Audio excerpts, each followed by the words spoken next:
Good morning mga kaibigan, mga kapatid. Kumusta ang balita?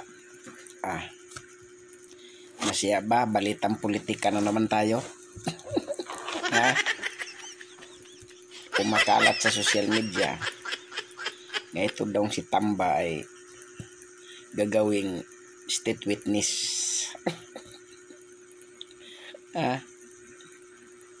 Sino na ang paparusahan kung gagawing state witness ngayong siya naman ang tinuturo na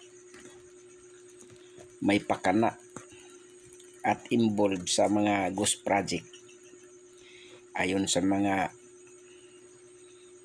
mag-asawang Diskaya, at ibinunyag pa ni Gutisa doon sa Blue Ribbon Committee na mali-malita ang pera ang dinideliver sa kanila ni Saldico at ni Martin Romualdez. Yun kung totoo. Yan ay napakinggan lang naman natin doon sa hearing doon sa Blue Ribbon. Tapos gawin pa daw state witness. Paano yun? Kung mag-state witness, sino na ang paparusahan?